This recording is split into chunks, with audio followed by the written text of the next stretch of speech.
In this video, I'm going to show you how you can resize your projects with slots and tabs to use any material thickness. I'm going to use 3 different programs, starting with the basic, then moving on to an automatic tool and finishing with the full manual process, so you'll be able to alter any drawing to any size and any thickness. So if you're just using a basic laser program such as Xtool Studio or other laser design space, there is a couple of ways to do this. Now, this box here, each side is 100 by 100 millimeters, and it's set for 3mm thick material. And if you wanted to use a 6mm thick material, we could scale this up to make it 200 by 200. And if I just draw a box and we set that to 6mm, and if I drop that down, you can actually see that it is set for 6mm. These tabs are actually 6mm, but most of the time you won't want to scale anything up and just keep everything at the same size. So, like I say, this is set for 3mm thick material. What we could do would be to draw a rectangle, and if we want these tabs again to be 6mm, we could set this box to be 3mm, and we have 3 here, and if we just drag and drop this so it snaps to the top, from the base here to the top of this would be 6mm. So if we select the box and click edit and select all these nodes here, if I zoom in, we can click and drag up until it snaps to the top of this box, and if we move that out of the way, you can now see that this would be 6mm.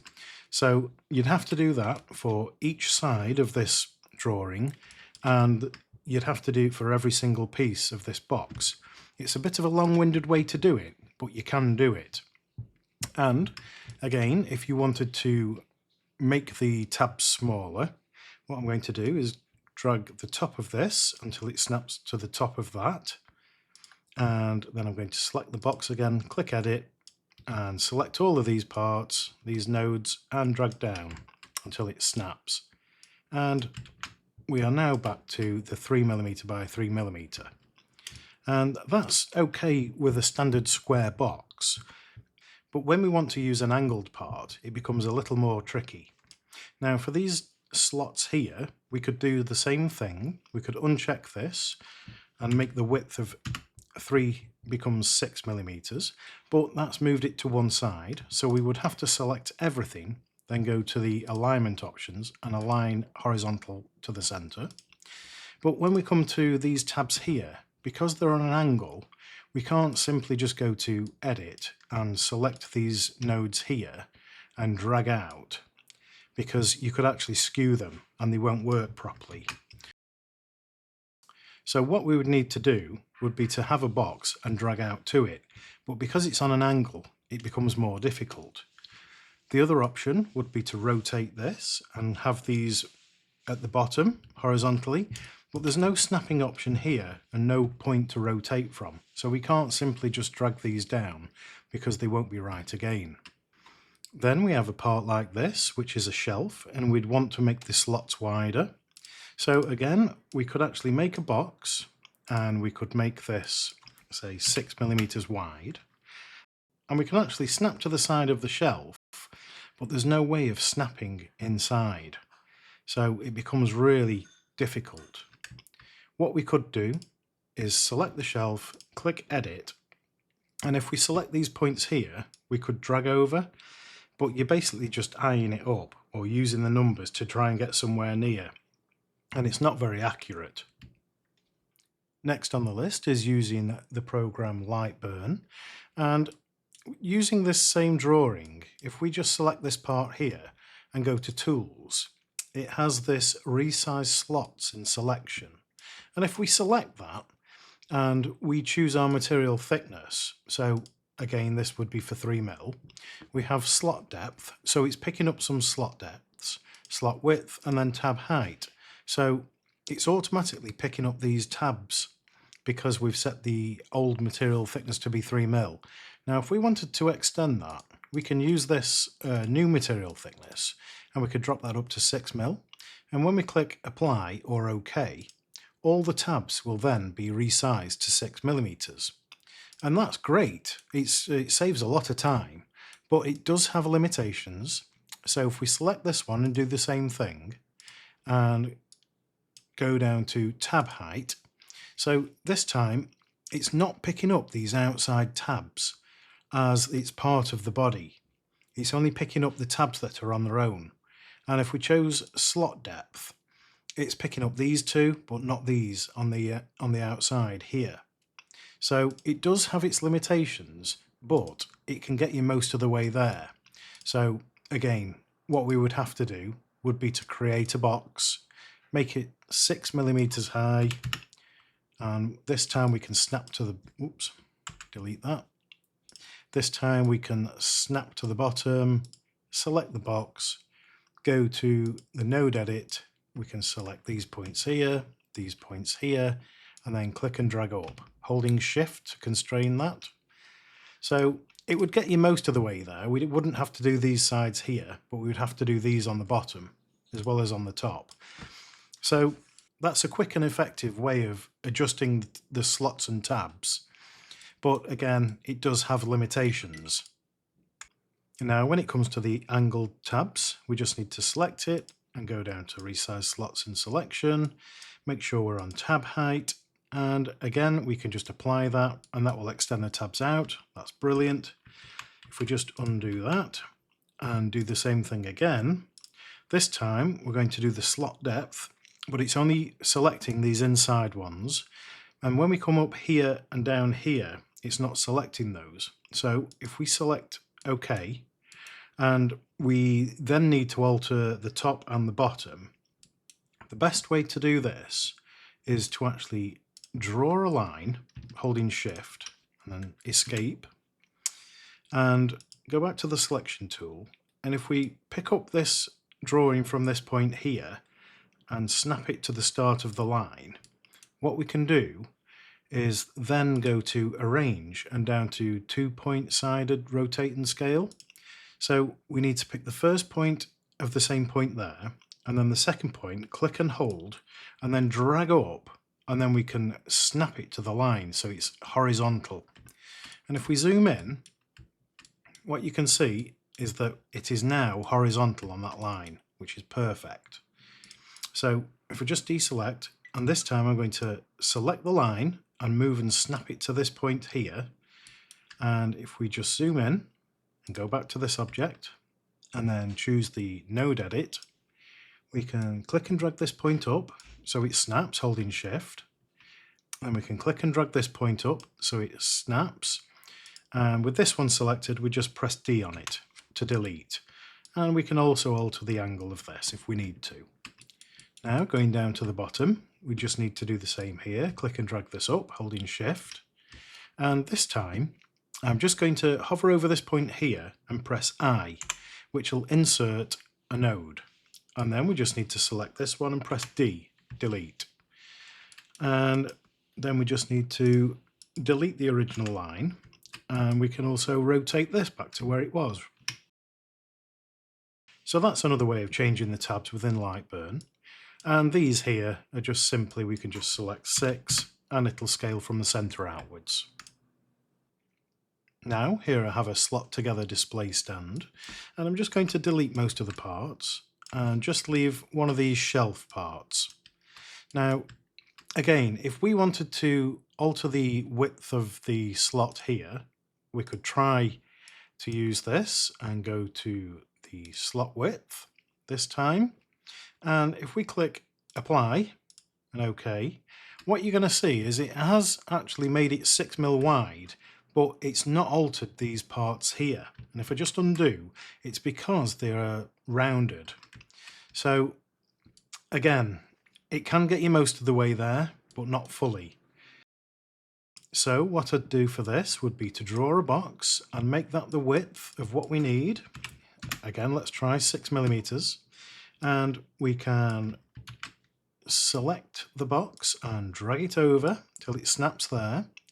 Then select the shelf and go to the node edit.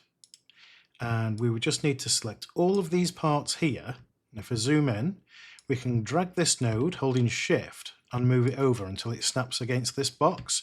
So that brings everything over. And that's great on this side. We'd have to do the same on this side. But what I'm going to do now is actually resize this shelf, because at the moment it is 300mm wide, and so we only wanted it 250. What we could do is I'm going to choose a height of say 100 and a width of 250, and we're going to snap this box to this side anywhere, and then if we select the shelf and go to the node edit, we can select all the nodes on this side and just click and hold, and make sure we've got all the nodes on this side. Select one of the nodes and we can hold shift and bring it over until it snaps. And that's how you can resize any object really, just using the nodes, because it keeps everything in proportion, what you've just altered. Now if you don't have Lightburn, then you could always use the program Affinity, and we would do the same thing here. We would just go down to make a rectangle, we can make a box, make that about 6mm high, go to the selection tool, click that and drop that down till it snaps. Then we could select the main box, go to the node tool, select that and move them up. And again, we'd have to do that for the whole box. Another way would be to actually make a square box. So if we hold shift, we can constrain. And if we look at this box, it's 100mm by 100mm. And if we want to extend out another 3mm on each side, then we're going to make this box 106mm by 106mm. And with this one selected, if we shift click on this drawing and go to the alignment, we can choose center, center with it on last selection. That centers it to the main drawing. And now all we need to do is go to the node tool, select these points and move them up, select these points and move them down, select these on the left and move them over, and select these on the right and move those over. Then we can just delete the original box and we have this drawing at 106mm, ready for 6mm thick material. Now again, we would have to do that for each part, but Affinity's free, so it's a very powerful program. Now onto the angled tabs and slots. First I'm going to select all these and then shift select the outside to deselect, and making sure we have this center point selected and this unchecked, we can then choose a width of 6 to give these slots a width of 6mm. Then looking at this, we can't simply just go to the node tool and select some of these nodes and pull out, as they will shear just like before. So what we need to do is draw a line with the pen tool, just click and then click again, and to get out of this we just need to press escape. And with this triangle stand selected, this time we need to go to the node tool and make sure everything is selected, and then we can zoom in, and with this point here we can click and drag up onto this line until it's highlighted, making sure snapping is on. Now we know we have this point on this line, we just need to rotate. So under this node tool there is also a point transform tool, and this point here will be the point which it rotates from. So if we move this up, we can drag this and place it right on that point there. And if I zoom out now, we can take this point, which is on the same line, click and drag, and as you can see, it scales. So if we hold Control, we can constrain that just to rotation. And if we zoom up, you can see this red highlighted. That means it should be in line. So if we let go and zoom in, and now just select everything, that point there is on this line. So now we know that these are all horizontally aligned perfect. So again, I'm just going to move this line out of the way, or delete, and we could this time choose a rectangle and we could make that, say, 6mm high, and we could drag that till it snaps against this point, and making sure this is selected, go to the node tool and select all these points and bring them down. Then when we delete the box, you can see that we have these set out for 6mm. Now that's one way of doing it, but if I just undo until we have the line back here, what we could do this time would be to make a box again and make that about 6mm. And going back to the selection tool, we can click and drag, and I'm going to place it here. If I move this line out of the way. So what I'm going to do is move all these back. So with this selected, and go to the node tool, we can select these ones and move them up until they snap.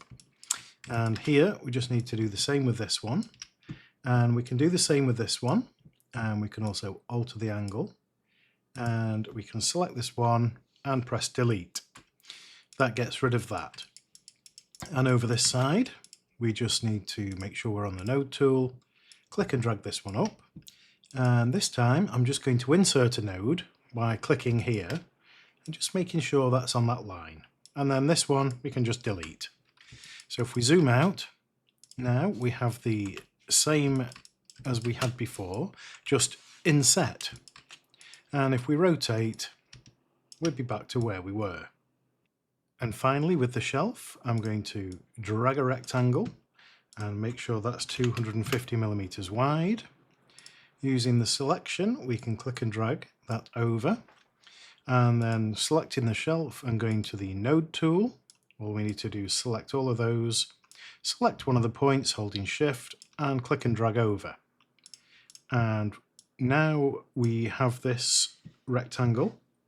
I'm going to choose a width of 6mm with it, and if we drag that over, you're going to find that we can't snap to this inside edge, and that's because it's still a live rectangle. So we can go to this here, which is convert to curves, or we can right click on the shape and choose convert to curves. And now it still won't snap here, so what we need to do is use the node tool and make sure everything is selected, and select one of these points, and if I zoom in, we can now use that to select and snap to the side or to a point. So we've done that. Now we just need to select the shelf and these 3 points here and click and drag them over until they snap. So that's one side done, and I may as well just finish it off by dragging over, selecting, and another way of selecting all these points is with this selected, we can just press Control A, that selects everything, then we can just click and drag to this point here, and then select the shelf, and go to the node tool again, select these points, click and drag over until they snap, and there we have a resized shelf. So if you don't have Lightburn, then you can use Affinity, which is free. It's a lot better than any of the free laser programs that come with Xtool or any Design Space. So using any of these tools, you should be able to get around to resize any project and use it with any material thickness. I hope this has helped you. Thanks for watching. Please like and subscribe. Check out my Patreon for early releases and free files, and I'll see you in the next video.